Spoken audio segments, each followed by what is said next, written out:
안녕하세요, 채무자입니다. 오늘 이야기 드릴 내용은 개인회생을 신청하고 개시 결정이 이제 굉장히 늦어지는 분들이 있거든요. 그것이 뭐 신청인 상황 때문이든 혹은 뭐 신청했던 법원 사정 때문이든, 그래서 이제 개인회생 신청하고 개시 결정이 이제 막 늦어지면서 굉장히 초조하고 불안해하고 그런 분들이 있습니다. 그래서 이제 오늘 영상은 그런 분들께 뭔가 좀 발상의 전환을 드리고, 그리고 이제 개인회생을 신청하고 여러분들께서 간과하고 있는 것들에 대해서 이야기를 좀 드리려고요. 그래서 이제 제 이야기를 좀 듣고 나면은 개인회생 개시 결정이 좀 늦어지고 있는 분들, 조금은 더 차분하고 또 이제 겸손하게 일상에 좀 집중하면서 개시 결정을 기다릴 수 있을 거라고 생각을 합니다. 핵심적인 이야기를 드리면 뭐냐면요.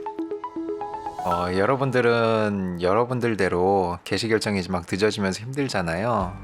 그런데 그런 여러분보다 훨씬 더 짜증나고 환장하는 사람들은 사실 채권자입니다. 제가 이제 실시간 방송 중에도 자주 이야기 드리는 것처럼 뭐 개인회생 채무자이지만 저는 업무적으로 이제 채권자이기도 하거든요. 그러다 보니까는 이제 채권자들의 입장 그리고 심리 이런 것도 좀 저는 아는 사람이거든요. 그래서 그 이야기를 좀 드릴게요. 자료 좀 하나 보여드리겠습니다. 개인회생 개시 결정 나는 데까지 굉장히 오랜 시간이 걸렸던 개인회생 신청자예요. 뭐 대략 한 1년 6개월 정도 걸렸더라고요. 이 날짜 좀 한번 보세요.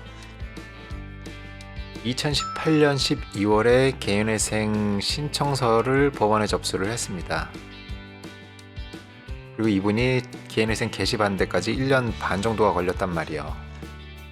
왜냐면 이제 2020년 5월에야 개인회생 절차 개시 결정을 받았으니까요.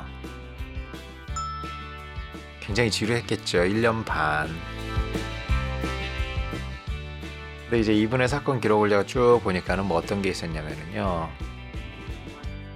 2020년 3월에 채권자 주식회사 무슨 대부 속행 요청서 제출이라고 써 있습니다. 요 속행 요청서라는 게 뭐냐면요. 비단 뭐 개인회생이나 개인 파산에만 있는 게 아니라 일반 이제 재판에도 있는 거긴 하더라고요. 뭐냐면은 그 사건 법원에서 재판 진행이 굉장히 늦어질 경우에 그 사건의 이제 이해 당사자가 법원에다가 사건 진행 좀 빨리 해주세요 라고 요청을 하는 거예요. 그런데 지금 이 사건을 보게 되면은 이 속행 요청서 제출을 채무자가 아니라 채권자가 했습니다. 자, 그러면 속행 요청서 제출을 왜 했는지 우리 생각을 좀 해보자고요. 일단 뭐 여러분들 개인회생을 신청하고 순조롭게 금지 명령을 여러분들이 받게 되면은 여러분들은 개시 결정이 나기 이전까지 그 어떤 채권자에게도 돈을 주고 있질 않습니다. 그리고 여러분의 개인회생 사건의 반대편에 있는 채권자들 같은 경우에는 돈을 한 푼도 못 받고 있다 소리예요. 개시 결정이 나지 않았기 때문에. 자, 근데 이렇게 속행 요청서까지 제출하는 거 보면 무슨 상황이에요? 1년이 넘는 시간 동안 이 채권자는 돈을 못 받고 있는 거예요. 제가 종종 이야기 드리지만은 우리나라의 개인회생 제도는 정말로 강력한 제도거든요. 채권자가 여러분이 개인회생 가는 거를 막을 수 있는 방법이 없어요. 중간에 그 사건에 대한 불만이 있는 경우 이의 신청할 수 있는 게 다란 말이에요. 이게 채권자 입장에서 보게 되면 참 억울합니다. 왜냐면 여러분이 개인회생을 들어가는 것 자체로 이미 채권자 입장에서는 손해가 시작이 된 거거든요. 자, 그러면 뭐냐면 여러분들 중에 이제 사업하셨던 분들이라면 다 알 거고 뭐 그냥 사회생활 좀 해봤으면은 감이 올 거예요. 모두가 다 이익을 보기 위해서 무언가를 합니다. 투자도 하고, 그리고 대출회사들 뭐 대부회사든 은행이든 이자 수익을 얻기 위해서 여러분에게 돈을 빌려준 거예요. 하지만 뜻하지 않은 상황이 생겨서 수익을 얻을 수 없는 상황이 되면은 판단을 합니다. 우리는 손해의 크기를 줄이는 걸 생각을 해요. 이익을 포기하고. 주식하는 분들은 그러니까 이제 손절을 해야 되지 않습니까? 근데 이제 손절 못 해가지고 제 영상 오시는 거고. 자, 뭐냐면은 이 대부 회사, 자, 여러분이 개인회생 간 거 이미 손해는 시작이 되었습니다. 그러면 바라는 게 뭐냐면은, 그래, 개인회생 간 거 그렇다 쳐. 그리고 채무 감면, 그래, 뭐 할 수 있는 대로 어느 정도 뭐 해. 대체로 다 이제 감면을 받으니까. 그래, 그래서 채무 감면 받고 막말로 빌려준 돈 얼마 떼이고 나머지라도 온전히 빨리 받을 수 있기를 바라는 게 채권자의 마음입니다. 하지만 지금 보시는 것처럼 1년이 넘어가는 긴 시간 동안 개시 결정이 못 났어요. 그럼 채권자는 1년 넘게 한 푼도 못 받고 있는 거고, 그래서 더 환장하고 짜증나니까는 속행 요청서라는 것까지 제출을 한 거거든요. 근데 한편으로는 또 이제 사건의 당사자인 여러분들 같은 경우에는 또 여러분대로 막 짜증내고 막 불안해하고 막 이럽니다. 근데 그러지 마시라고요. 이렇게 여러분이 개인회생을 신청해갖고 개시결정 기다리고 있는 이 상황 자체도 채권자는 굉장히 억울하고 손해보는 상황이지만은 여러분에겐 사실 좋은 걸 수도 있는 거거든요. 생각을 좀 달리하면은. 왜냐, 돈을 안 주고 있어요.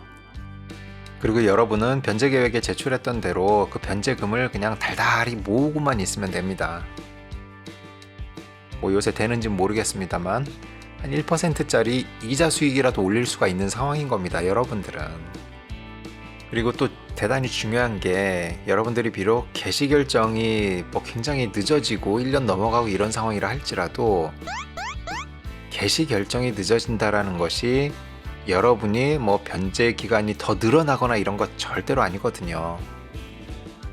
이미 여러분은 1년의 시간을 보낸 거고, 변제 계획이 36개월이었으면 24개월 뒤에는 변제 마치고 면책을 받을 수 있는 거예요. 지금 무슨 말이냐? 똑같이 신청을 했어요. 누구는 3개월 만에 개시가 났고 누구는 1년 만에 개시가 났어요. 하지만 원래대로 36개월 다 변제를 마치고 나면은 여러분이 면책을 받고 다시 신용 회복을 하는 데 있어서 소요되는 시간은 동일한 거거든요. 그리고 이야기 드린 것처럼 그렇게 오랫동안 걸릴 때 차라리 그 돈 변제금 모아서 은행에 넣어놓고 이자 수익도 올릴 수 있는 거예요. 오히려 여러분보다 훨씬 짜증나는 환장하는 사람들은 보셨다시피 채권자입니다. 그러니 이렇게 속행 요청서도 제출을 하죠. 손해본 건 손해본 거대로 인정하고 감수하는데, 그리고 이건 제가 볼지 안 볼지는 모르겠습니다만 법무부든 금융위원회든 건의사항인데요. 각 지역 법원별로 사건 진행하는 속도 굉장히 많이 차이 나거든요. 어느 정도 좀 통일성 갖추고 빨리빨리 할 수 있게 해주십시오. 그것이 비단 채무자만을 위한 것도 아니고 채권자에게도 좋은 것입니다. 보여드렸던 이 자료처럼 개시 결정 나는 데까지만도 1년 반이 걸렸다고 하면은 똑같은 변제율이었다 할지라도 이 채권자의 손해는 훨씬 더 커지는 겁니다. 그러니 그런 부분을 꼭 반영해서 가급적이면 사건 처리 빨리 해주시고 법원별로 좀 통일성 갖춰주면 좋겠습니다. 오늘 영상 여기까지 하겠고요. 힘내세요, 여러분.